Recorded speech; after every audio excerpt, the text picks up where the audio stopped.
Hello, and welcome back to Self-Image and Attitude for Women. My friends, I'm Susan East. I'm a speaker, I'm a coach, and I'm the founder of Alignment Activator.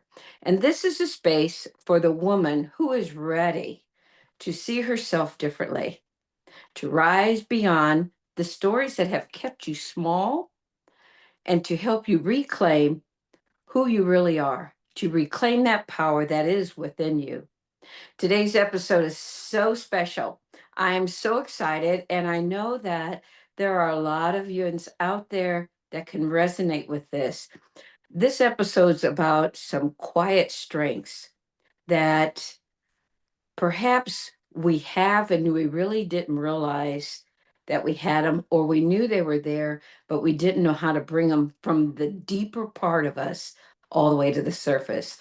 I'm honored today to be joined by Leanne Jennings, a friend of mine, uh, a wonderful coach, speaker, personal friends, a woman whose journey through all abuse and backed herself back into finding where her courage is, her strength. She's so deeply inspiring. It's just, I think you're really going to enjoy our topic today, our conversation today. So let's begin without further ado. It's my pleasure to introduce Leanne. Leanne, if you would please share with the audience who you are, where you're from. Thank you so much, Susan, for having me today. And hello, everyone. I'm Leanne Jennings, and I am from Northern Ireland, so right across the water from Susan. I am a business owner, a mother of two, a wife, and a good friend of Susan's, and part of the Dynamite Lifestyle community as well. And that's how Susan and I met. So I'm very excited to be on the podcast today and to share my story and my journey so far. Yeah, I think that's great because if we just stop and think, and friends, I know we've talked about this before, we make connections all around the world, you know, and you'd be surprised, we are all one. We all have something in common of one form or another. And I think today, Leanne's story will really, touch the hearts of a lot of us because we may not have experienced as much as she has, but maybe we have had just a tipping point or just a little bit of it, and we can really resonate with what the story is that Leanne shares. So, Leanne, can you tell us a little bit about yourself and what led you to this moment of your business and everything that's been going on in your life? Okay, that's a big question, so I'll tackle it bit by bit. As you alluded to at the top of the call, I am a survivor of childhood sexual abuse and violence. So my abuse started when I was just 8 years old and lasted for over a decade. And many people will say, well, did you not tell anybody? What happened? How are you only dealing with it now? And I think I was silenced and I buried it. I buried it very, very deep. And I carried on with my life and it all seemed fine on the surface. So I got married, I had two lovely children, I had a career, a corporate career in business. But my life really felt, I think the only way I can describe it is grey. I was Yeah. living in autopilot because I had suppressed so much anger, so much pain, and so much hurt that actually it was really difficult to feel any emotion. And I was really angry. And I remember starting to read and listen self-help and personal development and starting to recognize that actually I was just in autopilot and really not living my life. And I Yeah. suppose the turning point for me was really when I became a mother and I seen the joy and the beauty and the innocence in life. And I think that is such a beautiful moment for anyone. And what I realized was that I didn't want to really have that pain carry through into another generation. And I wanted to stop that from my stepwards on. So for me, having children, a girl and a boy, I just thought I have to change things. I have to change things. So my healing journey started from there. I also at the same time moved out of the corporate world and started my own business. So I now have my own online business. But on the side of that, I went into a deep journey of healing. And if anyone has done that themselves, it's a messy and very uncomfortable and sometimes dark time, because you have to look at the past. You have to really feel those feelings that you've suppressed. And I speak to anyone that's going through that at the minute to really stick with it, and it's worth it. I know for me, I felt a lot of shame, and I felt that I had to hide that part of my life from friends, from everyone. And Mhm. actually, I shouldn't have, looking back, because I was just doing my best. Yeah. And I think because it's mental health and, it's not a physical ailment that anyone can see, we try to hide it and we try to move on quickly. And really, you can't. Mhm. And for me as well, I think I learned that by being silent, by not really speaking up about what was going on with me, I wasn't being true to myself. I wasn't sharing the authentic self that I am, but also I was enabling people in the community to continue to be a threat. And that was a big motivation for me to start to break the silence around trauma and abuse, because by being quiet, we're not helping anyone in society. So that's been a big motivation, as well as my children. And I suppose as well, I went into a lot of healing. That's how I found Kim and Mhm. Dynamite Lifestyle. Mhm. And that has brought me also on a spiritual journey that I didn't expect, and really a reconnection with Source and with God, which I Mhm. never imagined would be part of my life. Isn't that interesting? I love that because I mean you packed a lot in that what you just said. Because if Thank you you. think about because I mean some of it going back through, we feel ashamed. We think sometimes, why did that happen to me? I'm sure you felt that, right? That the why did this happen to me and how can I break this? I mean, when you're a child, it's almost like you can't do it on your own and you don't really trust anybody or feel like, anybody's on your side. Did you ever have that experience with that as well? Absolutely, Susan. I think, and what I'm learning now is that's how I then showed up in life as I got older and as an adult, because they were the patterns or the belief systems that I grew up with. So I wasn't good enough. No one loved me. I wasn't safe. I couldn't use my voice because I was silenced, Yeah. and actually was threatened with that. So I learned to protect myself, to be quite isolated. And obviously, that comes from not feeling safe as a child. So, how I showed up as an adult then was really imprinted by all these experiences. And I didn't know that until I started the healing journey and realizing that actually the voice in my head, the way I done things, actually wasn't who I wanted to be, Yeah. but it had been shaped by the experiences I had in the past. So I realized I wanted to be more open. I wanted to talk to people, but the fear and the shame and the secrecy that I'd grown up with, actually who it wasn't who I wanted to be, and I wanted to shed that. So it's just so interesting to talk about this, because so many people will say to me, but it happened in the past. So why do you need to talk about it now? Because it Oh. actually shapes who you are, and Mhm. how you behave and how you show up and how you look after yourself and others. So Mhm. it's so important to talk about it and start to look inwards and heal. Yeah. Well, because I understand what you're saying about, people say, well, that's your past. Mhm. But that past, even though you don't bring the past with you. However, you learn from your past and it made you the beautiful person you are today because things took place in your life, but you had something deep within you, something that kept saying, this is not who you are. And Mhm. that emotion, that feeling was so much stronger, if you think about it, was stronger than that negative, ugly, depressed, suppressed, all of these negative things that were taking place around you. Mhm. And I can relate to that in a way, but not.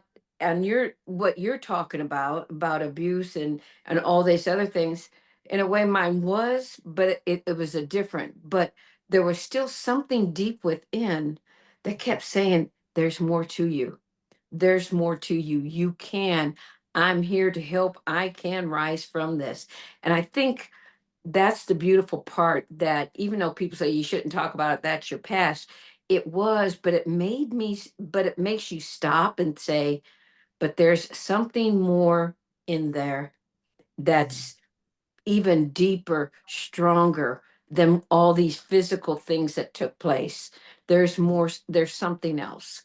Does that make Mhm. sense? Oh, totally, Susan, totally. And I think when I look back, and even in you can take positives from many situations, and I think it's how your perception of things.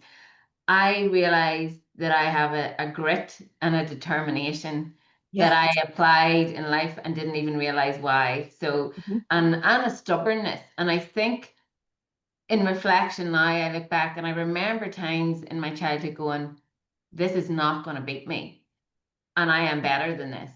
And Mhm. that inner voice carried with me. And in times it served me. So I'm very ambitious, I'm very driven Mhm. with work. But sometimes I don't know how to care for myself then, or I didn't in the past.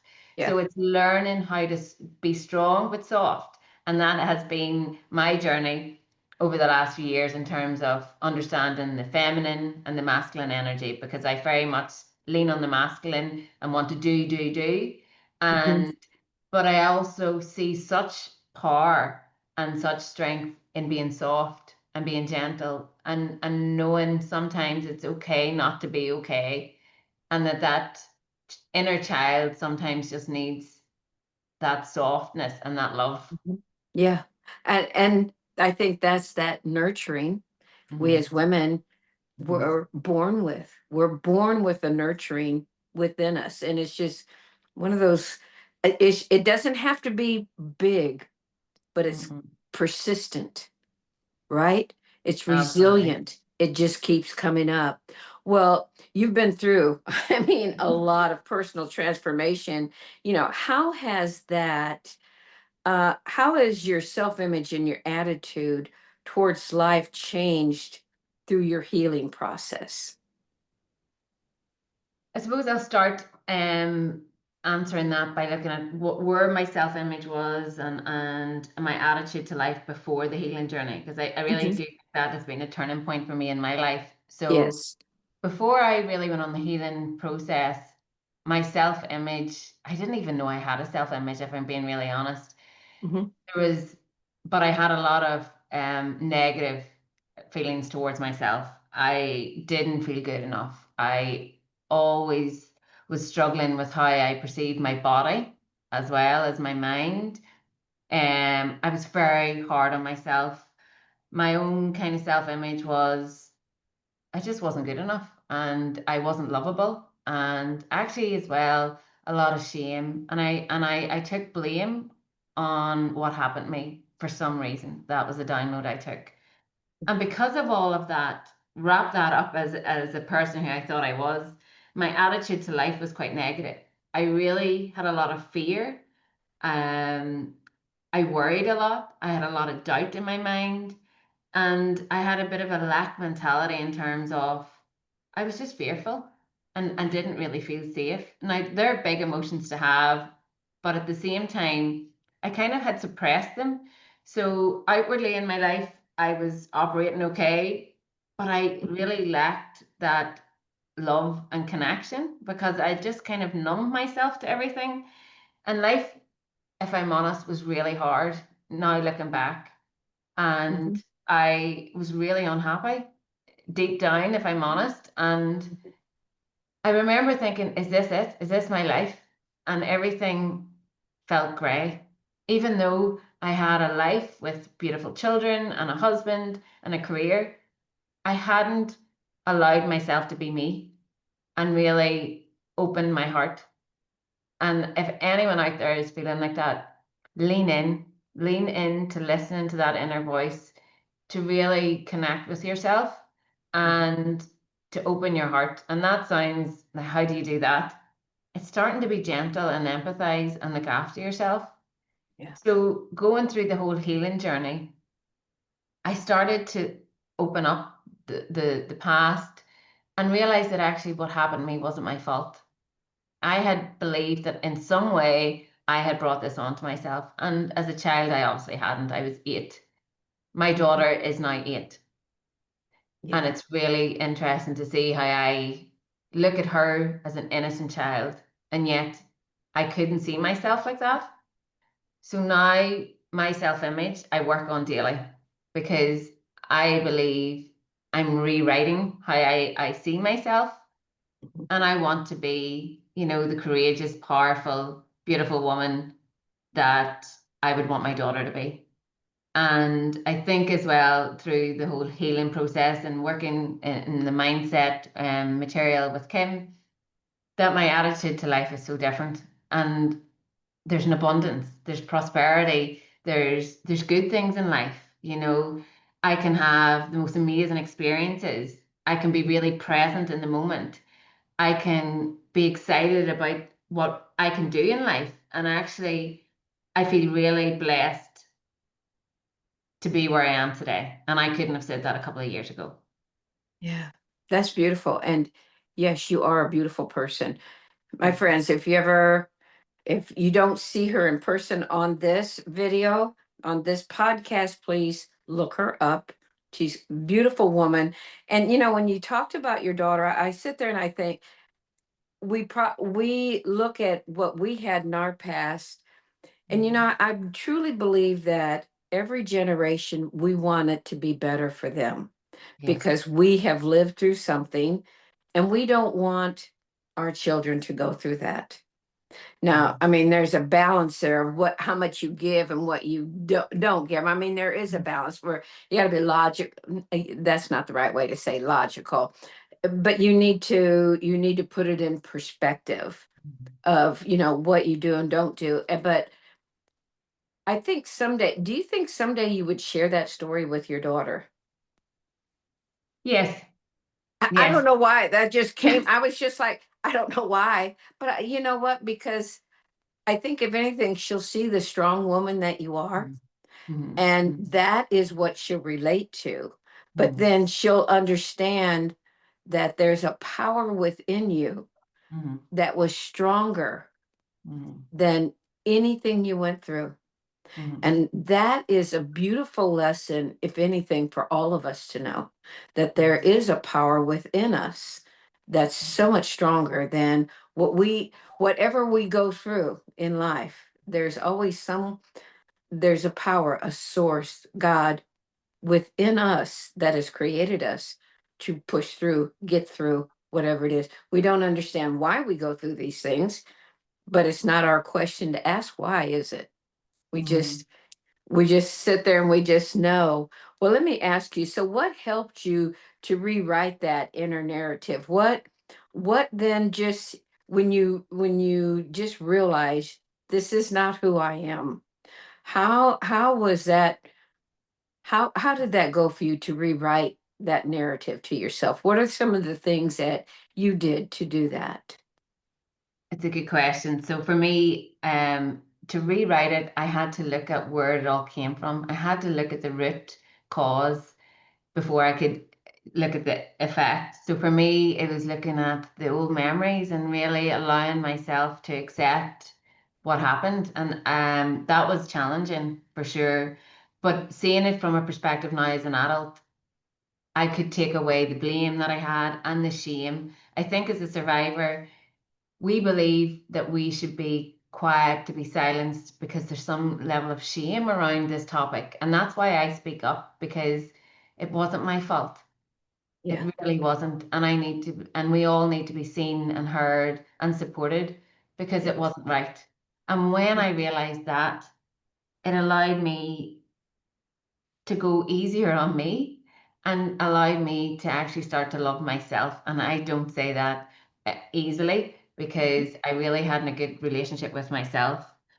But as well, for me, I wanted to show up as a better mother. And you talked about it there, Susan. Like my children really motivate me to be more yeah, present, Yeah. more loving, and I need to teach by example, Yeah. so me and my children, we'll meditate together. I do affirmations with them. And it has taught me that, what we say to ourselves is a reflection and what we then receive outwardly. So if Mhm. I want to achieve more, if I want to accept more, then I have to accept myself and my past.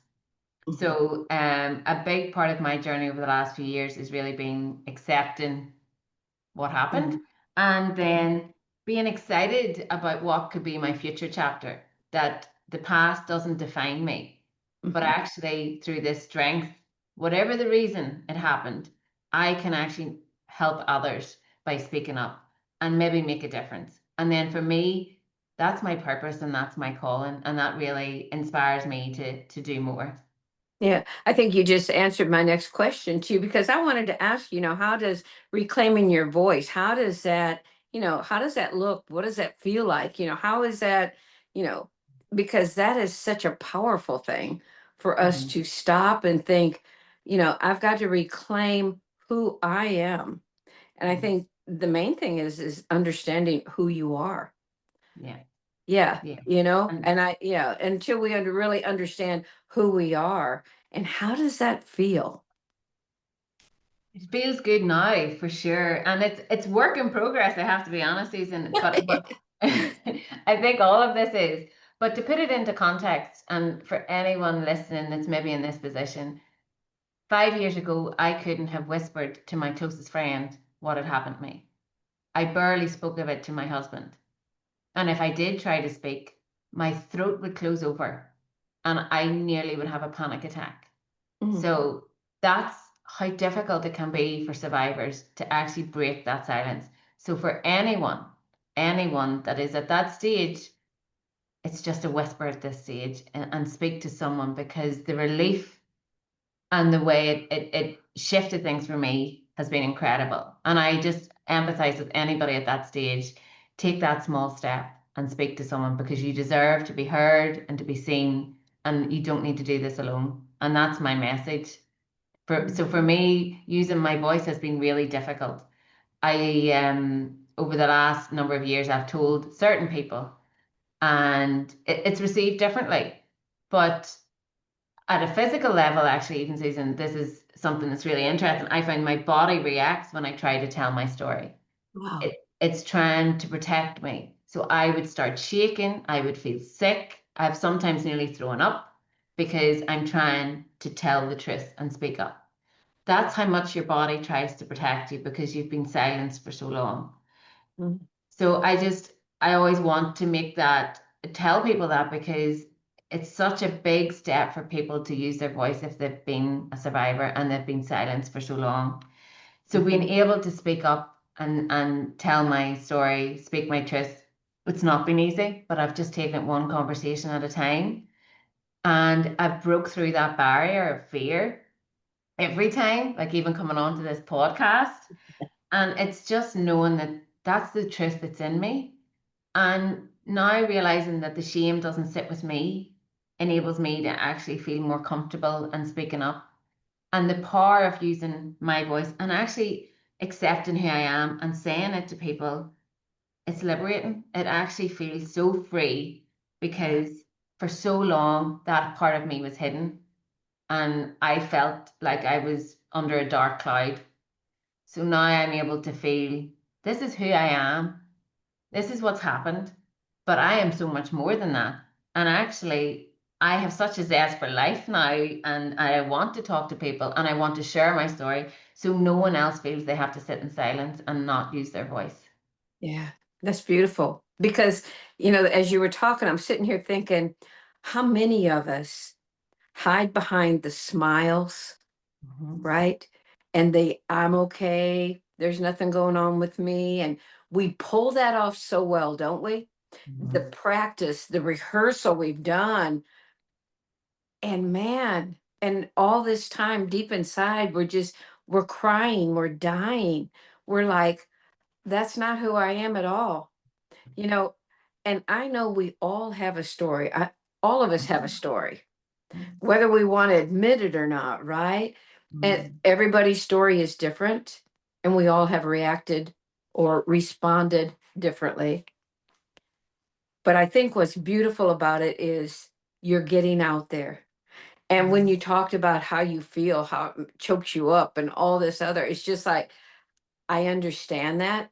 I have mm, not been really abuse like you have.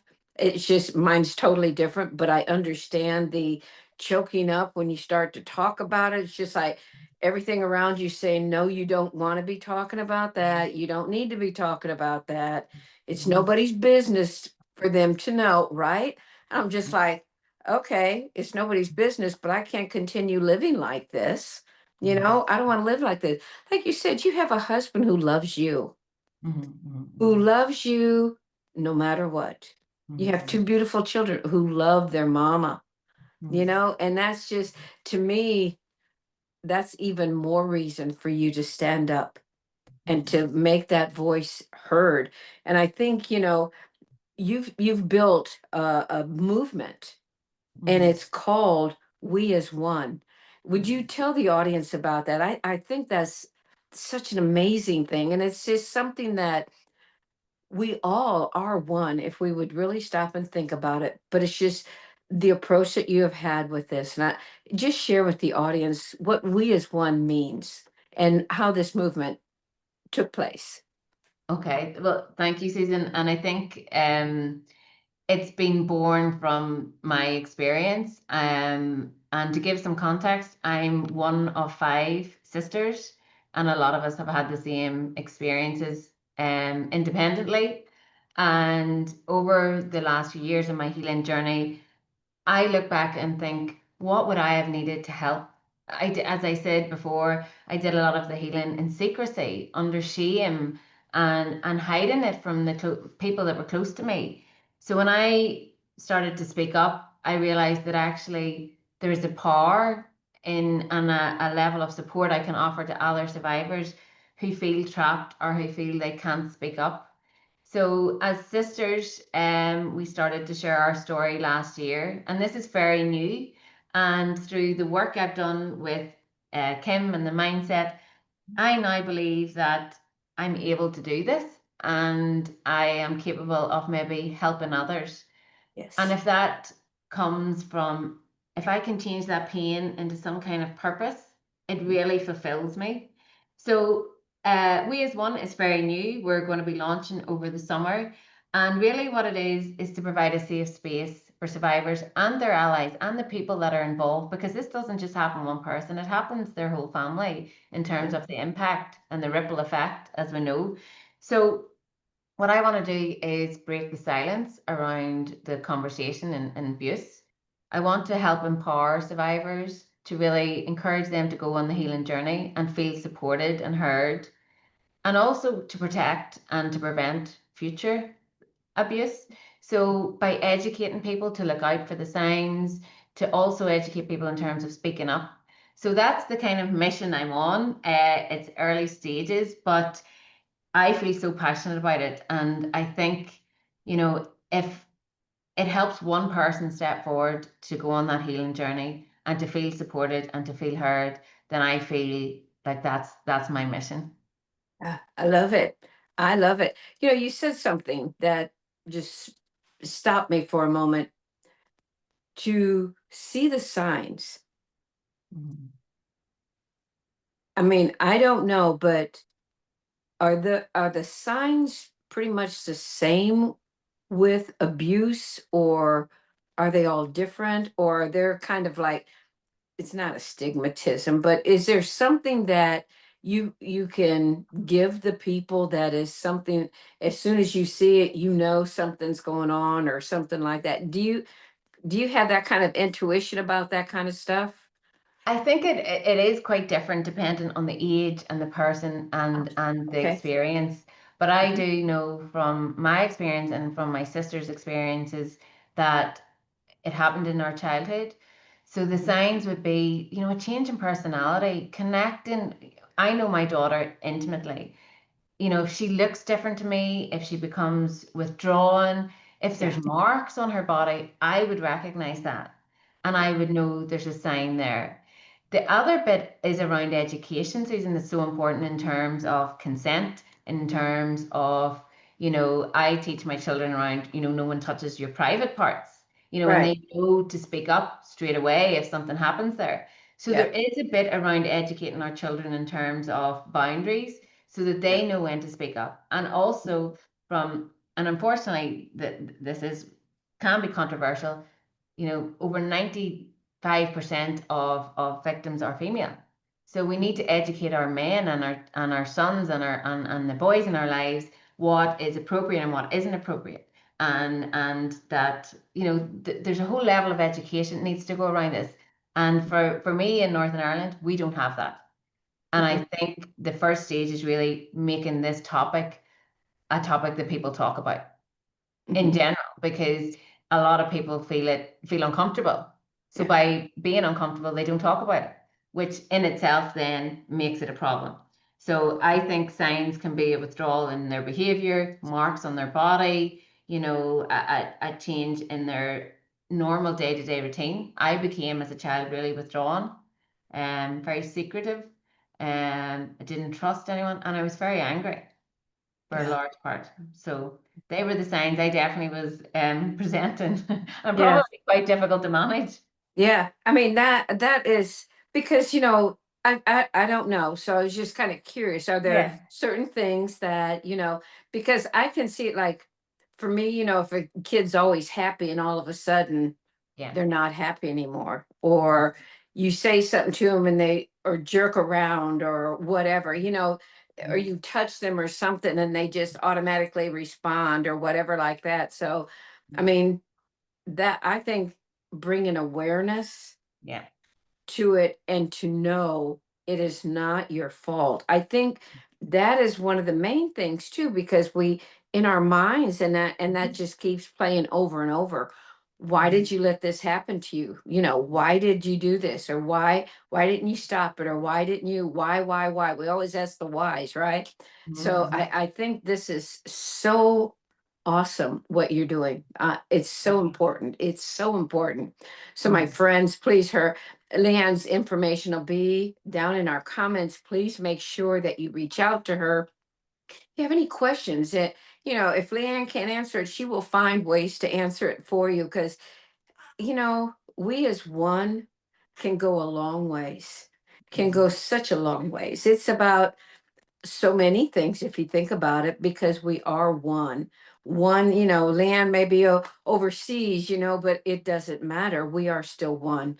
And I think it's really important for us to be able to have somebody that we know either has been there or has sought help and now they are recovering because every day is a recovering, every day is a new day, we start off new. So please reach out and to reach out to Leanne, reach out to me. You know what, and life is really good because life is what we make it. And no matter what takes place in our life, always know that, there's somebody out there that you can reach out to. It's just a matter of finding those avenues, finding those areas where we want. So Leanne, in closing, what would you like the audience to know about you? What would you like them to, anything, if they have questions or whatever? Is there something, a way that you would like to close this off? Definitely. Thank you, Susan. And it's been fantastic having this conversation and bringing light to this. So I really appreciate your support. I Yep. think for me, the closing message would be that if anyone is listening and feeling stuck or alone or scared, it doesn't have to be that way. And that, I see you, I hear you, and you are absolutely enough. So take that step forward. Healing is a process. But with We as One, we want to be there to support everyone in terms of there's some content I'll be sharing, there's material I'll be sharing, and it's all very doable. And I think, you know, we deserve more and we don't have to carry these scars. So we can really heal and have such a better quality of life. Healing is totally possible. And I know from my journey, my life has dramatically changed. I'm happier, I'm healthier, I have better experiences with my family. I see life in a different way, and I want that for everyone who has went through a journey like mine. So that's why we created We As One, to give hope, to encourage people to go on that healing journey, and to know that they're not alone. So if my story helps even one person move forward with that, I feel so validated in terms of sharing my voice. And I know it's difficult, but there is always light. And I really appreciate being able to talk to you, Susan, and share light on this topic. So thank you. Wow, that's wonderful. Thank you, Leanne. Thank you for being here with us. My friends, please get her information below and reach out to Leanne. Beautiful person, beautiful all the way around. So, if you've enjoyed this, if this is something that you can relate to, or if you know somebody who may need to know We As One, please reach out. Please. You know, we're all here for reasons. And if that is a reason to serve somebody else, to help somebody else, to do something special for somebody else, the more we give, the more is received in the long run.